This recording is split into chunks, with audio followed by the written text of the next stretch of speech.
Ayan mga ka-wonder. At ito, katapos ko lang mag motor wash.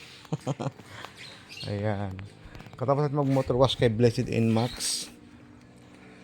Ayan mga ka-wonder, bagong-bago na siya, fresh na ulit.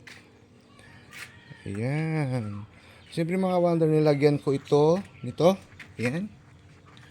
Pabs Girl Premium Car Shampoo. Nilagyan ko siya dyan para medyo ma-fresh naman. Mga amoy-amoy, mabango-bango ang amoy. Ayan. Lasan muna natin. Nga pala mga ka-wonder, no, sa Inmax, ang turo sa akin, wag ko daw ito basain. Ayan. Yan nga, konting meron siyang konting alikabok kasi hindi ko ito binasa. Binload ko ito ng plastic kanina. Ay, yung plastic na ginamit ko. Ayan. O, diba? Patuloy natin yung mangarap mga ka-wonder. Kung ano mga bagay na gusto natin. Ayan, pagsumikapan lang natin. Huwag lang tayong tumigil sa pangarap. Dati naalala yung suot ko. Ayan, grab. Uy, baliktad yata. Baliktad yung suot ko. Ayan, grab. Dati nung grab rider pa ako, sabi ko, wow. Ano kaya pakiramdam pag naka-Inmax ang motor? Ayan diba? Kasi mga ka-wonder, talagang sabi ko, siguro talagang ang sarap i-drive nito. Ayan. Siguro sarap i-drive nito kasi yun nga, bago. Ito pala yung mga ka-wonder, yung motor ko dati, no? Ayan. Papakondisyon ko na lang din to siya ulit.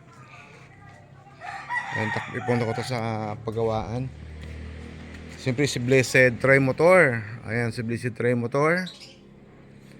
Ayan, si Blessed Inmax. Si Old Motor. Si E-Bike. Ayan. Siyempre si Blessed Travis. Ayan, naka-standby lang siya doon mga ka-wonder. Ay mga ka-wonder, kung meron tayong pangarap sa buhay, ayan, tuloy lang natin. Huwag tayong sumuko. Siyempre lagi natin samahan ng prayer. Laging nauna mga ka-wonder ang prayer. Prayer, sipag at tiyaga. Ayan, tiyaga lang talaga. Prayer, sipag at tiyaga. Magulat ka na lang mga ka-wonder. Ayan. Okay. Ganun lang mga ka-wonder. Simpleng ano lang. Pero pag susundin mo ito, magulat ka na lang na yung pinapangarap mo, nandiyan na pala sa harapan mo. Ayan. At siyempre mga ka-wonder, unahin lagi ang prayer. Prayer, sipag at tiyaga. Parang si Mansion ng Wonder Family. Ayan, nangangarap lang kami ni Wonder Mommy. Nakita lang namin sa picture.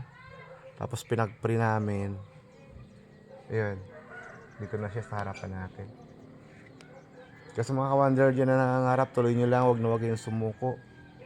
Huwag naman kayong mag-give up. Tuloy mo lang. Ituloy mo lang kung ano yung sa tingin mo doon ka giginhawa. Ayan. Bye for now mga ka-wonder. See you sa ating next vlog.